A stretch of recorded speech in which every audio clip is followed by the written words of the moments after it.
అక్కడనే పెట్టవచ్చు. కానీ మాది 125 అడుగుల విగ్రహం పెట్టిన తర్వాత నువ్వు పెట్టుకోవచ్చు అని నా ముందే ఇది మున్సిపల్ అధికారులను పెట్టి హనుమంతన్నని దీనికి స్టాచ్యూ ఇనాగ్రేషన్ చేస్తాడు, ఫౌండేషన్ కూడా మేమే వేస్తామని చెప్పడం జరిగింది.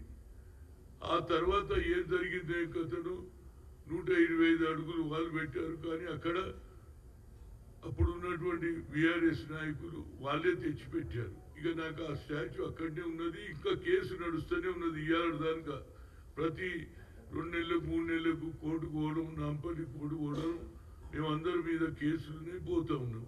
నిన్న నేను అడిగితే మరి ఏది దీనికి అప్పుడు ఆల్టర్నేట్ లేక నేనేమన్నా అంటే సరే ఆడ పెట్టిన దగ్గర అయితే ఇక మళ్ళా దాన్ని తీయడం న్యాయం కాదు కనుక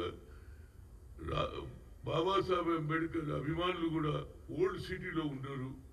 ముఖ్యంగా ఎంఐఎం వాళ్ళు కూడా జై భీమ్ అంటారు, పార్లమెంట్లో జై భీమ్ అంటారు, బయట కూడా జై భీమ్ అంటారు. అదే కాకుండా 2 సార్లు మేయర్ను కూడా ఇది ఎస్సీ వాళ్ళని చేయడం జరిగింది.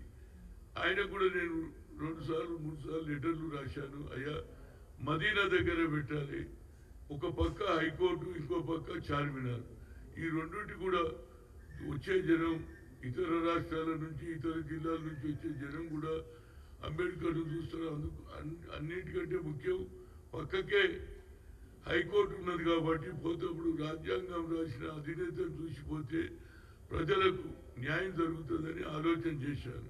ఇప్పుడు బట్టి విక్రమ హనుమంతరావు గారు ఏడా చెప్తే నేను ఆడ పెట్టిస్తా అంటుండ్రు. నేను ఒకటే రిక్వెస్ట్ చేస్తున్నా, బట్టి విక్రమార్క గారు సార్ మీరు మాట్లాడండి.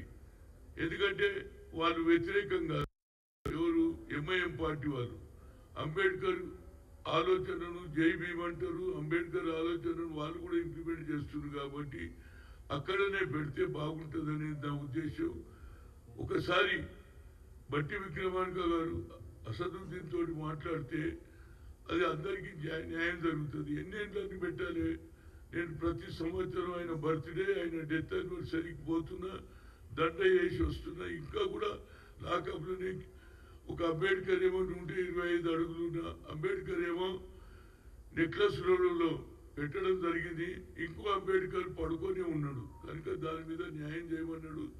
తప్పనిసరిగా ఆయన మాట్లాడాలి. ఓల్డ్ సిటీలో కూడా అంబేద్కర్ అభిమానులు ఉన్నారు కాబట్టి అక్కడనే పెట్టాలనేది నా ఉద్దేశం.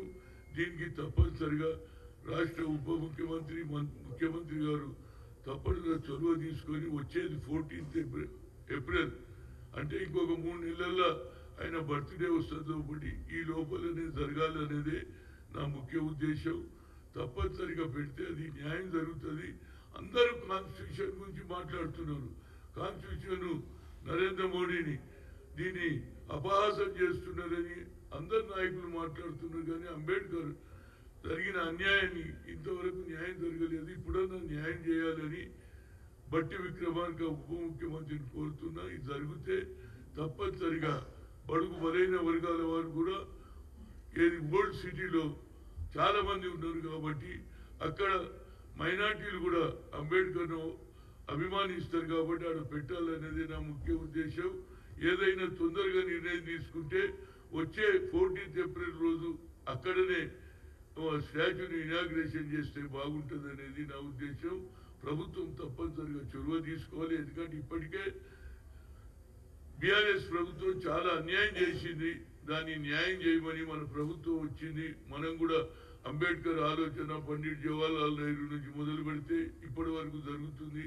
అదే కాన్స్టిట్యూషన్ కొనసాగుతుంది. కాబట్టి కాన్స్టిట్యూషన్ రాసినటువంటి వ్యక్తికి అవమానం సహించలేను. కాబట్టి ఒక కాంగ్రెస్ అభిమానిగా, బడుగు బలైన వర్గాల నాయకుడుగా, ఓబీసీ ఎంపీస్ కన్వీనర్గా నేను రిక్వెస్ట్ చేస్తున్నా. అది ఎంత తొందరగా అయితే అంత బాగుంటుంది. వచ్చే 14th ఏప్రిల్ ట్యాంక్ బండ్ దగ్గర ఏ విధంగా జరుగుతుందో అదే విధంగా ఓల్డ్ సిటీలో కూడా జనం ఉన్నారు. వారికి సరి అయిన ఏది న్యాయం జరుగుతుంది అనేది నా ఉద్దేశం. Thank you.